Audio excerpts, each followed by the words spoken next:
Love, light, and blessings. This is Shamanic Awak Priestess here. I'm going to try to make this a quick video. So I wanted to talk about something that I don't really hardly see videos about. So, um, so let's say you casted a spell for somebody, or you're casting a spell for yourself. Um, Not only is anointing the candles, putting your intentions into the candles or module, well, I'm gonna talk about candles today, into the work that you're doing. That's very important.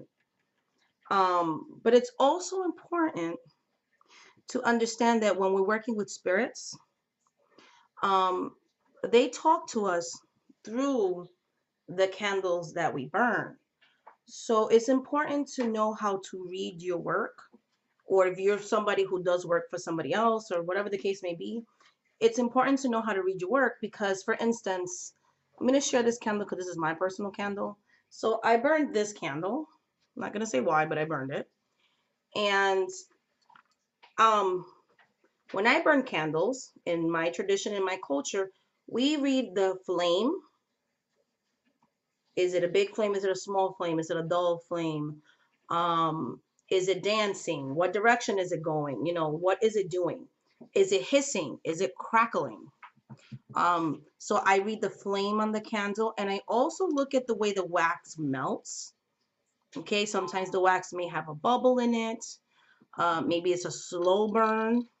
Maybe this candle burned down quickly. Like, I look at those things. I also look at the condition of the glass. Okay, because you can read your glass. If your candles are burning black, it's important to see a root worker or see a spiritual person, because that is not a good sign. Okay, if your flame is constantly going out, or if it's really low, you might need someone to do the work for you, because that's also not a good sign. These are all signs that someone's doing something against you. So it's important that you know how to read the glass. It's important that you know how to read the candle, you know how to read the wax in your novena candles, and even in your regular candles without the glass. It's important to know, read the flame, how this melts. What shape does this take on when it melts? Is it messy? Is it clean burn? Is it forming some kind of a shape? You know what I mean? So it's very important to have an understanding about how to read our candles. And another thing that's important too is to document, whether that's taking pictures or keeping a journal, because you want to document what are the signs that the spirits are giving you about this work, about this burn. So you may do divination, you know, and talk to the spirits that way. You can ask the spirits to give you the message in a dream. That's what the dream journals are important. You know what I mean? The spirits might directly talk to you and give you words or images in your head. At least that's what my experience says. The spirits will talk directly to me. This will give you an idea of why maybe your spell's not working.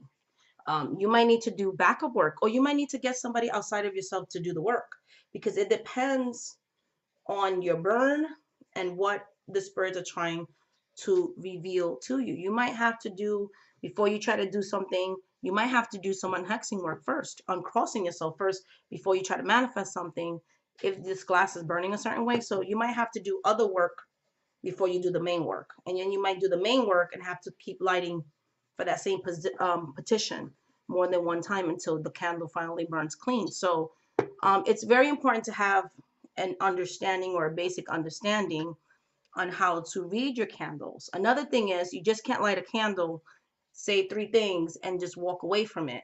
You have to work your magic. You have to work your ritual.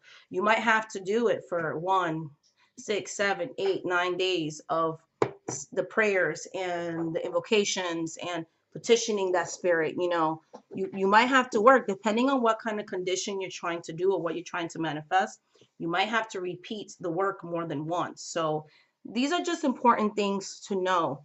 Another thing, if you have somebody that's doing work for you, it's important that you have a communication with your root worker and make sure that you're doing your end of the deal. So if the spirits want you to do something in exchange for a favor, and your root worker tells you that and you don't do it, you might get your petition and your petition might go away because you didn't do your part.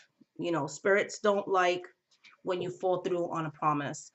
You may have to, uh, depending on the work you're doing, sometimes the spirits might tell the person that's doing the work for you, hey, you have to take a spiritual bath, or you might have to do a floor wash, or you may have to do a cleansing of your home. You may have to do an exorcism of yourself. Like, you know, depending on, you know, what the spirits are revealing through divination, and the spell would depend on what you may have to do. You might not have to do anything. You know what I mean? So it always depends on what the spirits are trying to tell you through this work. Because when I do work with other people, I do document my stuff. I do take pictures. When I feel like it's very important for them to know something, I will give them an update and things like that, and they can communicate with me and so on and so forth. So it's just very important to read your work, document your work, ask the spirits to come through and speak to you to make sure that you're going to get the end results that you want. You know what I mean? And also know that things are not going to happen overnight. So you may do a ritual and the spirits might say, yes, we're going to give you a petition. But that petition could be the next day. It could be a month. It could be 2 months. It could be 3 months. It could be 6 months. You know, it depends, because there might be a lot of things that have to happen before that said petition happens. Because remember, the spirits are working behind the scenes. So they understand and have that wisdom that we may not understand. They might say the timing is not good, but you're still going to get what you want. So remember that. So much love, light, and blessings. Thank you so much for watching this video. And until the next video, guys. Bye.